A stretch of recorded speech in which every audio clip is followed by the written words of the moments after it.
Breaking news Jagan Raptadu పర్యటనలో జరిగిన ఘటన కేసులో మాజీ ఎమ్మెల్యే తోపుదుర్తి ప్రకాష్ రెడ్డిపై కేసు నమోదు చేశారు. హెలిప్యాడ్ విషయంలో ఏర్పాట్లపై డీఎస్పీ స్వయంగా చెప్పినా తోపుదుర్తి పట్టించుకోలేదు. హెలిప్యాడ్ దగ్గరకు కార్యకర్తలంతా వెళ్లాల్సిందేనని వాదించారు. ఆ పరిణామాల మధ్య జగన్ హెలికాప్టర్లో వచ్చిన సమయంలో బారికేడ్లు తోసుకొని లోపలికి కార్యకర్తలు రావడం గందరగోళంగా మారింది. ఆ సమయంలో కార్యకర్తలకు పోలీసులకు మధ్య తోపులాట జరగడంతో కానిస్టేబుల్ కు గాయాలయ్యాయి. బారికేడ్లు సరిగ్గా లేవని చెప్పినా నిర్వాహకులు పట్టించుకోలేదు. కానిస్టేబుల్ ఫిర్యాదుతో తోపుదుర్తిపై పోలీసులు కేసు పెట్టారు. కార్యకర్తలను రెచ్చగొట్టి హెలిప్యాడ్ దగ్గరకు తీసుకెళ్లడం, పోలీసులతో వాగ్వాదానికి దిగడంతో కేసు నమోదైంది.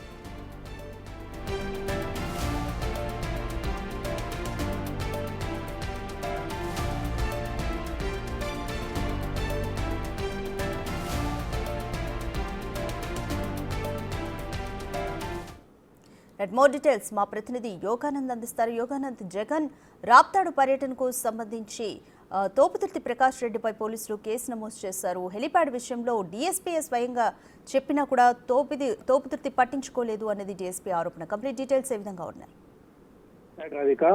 రాప్తాడు మాజీ MLA, Raptadu YCP incharge Thopudurthi Prakash రెడ్డిపై రామగిరి పోలీసులు కేసు నమోదు చేసినట్టు తెలుస్తోంది. అయితే హెలిప్యాడ్ వద్ద నిర్వహణ సక్రమంగా చేయలేదు.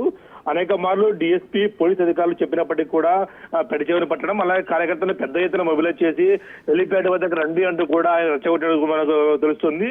అయితే పూర్తి సీసీ కెమెరాలు పరిశీలించిన తర్వాత నిన్న కేసు నమోదు చేసినట్టు మనకు కూడా సమాచారం అందుతుంది. పెద్ద ఎత్తున డ్రోన్ కెమెరాలు కూడా పోలీసులు వినియోగించారు, అలాగే బాడీ కెమెరాలు వినియోగించారు, అలాగే మీడియాను కూడా ఫుటేజ్ అంతా అడిగారు. వాళ్ళంతా అవన్నీ పరిశీలించిన పిమ్మట ఆయనపై కేసు నమోదు చేసినట్టు కూడా మనకు తెలుస్తుంది. అయితే కొన్ని నాన్ బెయిలబుల్ సెక్షన్లు కూడా, అంటే వీవీఐపీ భద్రతకు సంబంధించిన అంశంలో కూడా నిర్వహణ గాలికి వదిలేశారు. అనేక మార్లు హెలిప్యాడ్ వద్ద నిర్వహణ సక్రమంగా చేయాలని చెప్పి 2 days ముందు చెప్పినప్పటికీ కూడా పట్టించుకోకుండా కేవలం ఒకంచే బారికేడ్ల వ్యవస్థ ఏర్పాటు చేసి, 2 బారికేడ్ల వ్యవస్థ ఏర్పాటు చేయమని చెప్తే ఒకంచే ఏర్పాటు చేసి చేతులు దులిపేసుకొని తీరా మాజీ సీఎం జగన్ వచ్చిన తర్వాత ఆ కార్యకర్తలని రెచ్చగొట్టి అయితే హెలిప్యాడ్ వద్దకు, హెలికాప్టర్ చాపర్ వద్దకు కూడా తీసుకెళ్లే ప్రయత్నం చేసినట్టు కూడా ఆయనపై ఆరోపణలు వినిపిస్తూ ఉన్నాయి. ముఖ్యంగా డీఎస్పీ చెప్పినప్పటికీ కూడా వినకుండా ఆయన పెడచెవిన పెట్టడము, అలాగే విధి నిర్వహణలో పోలీసులకు అడ్డంకులు కల్పించడం వంటి కేసులు కూడా పెట్టినట్టు తెలుస్తోంది. అయితే ఈ ఎఫ్ఐఆర్ కాపీ నమోదైన తర్వాత ఏ సెక్షన్ వచ్చాయని కూడా పూర్తి వివరాలు తెలిసే సమాచారం ఇచ్చే అవకాశం ఉంది.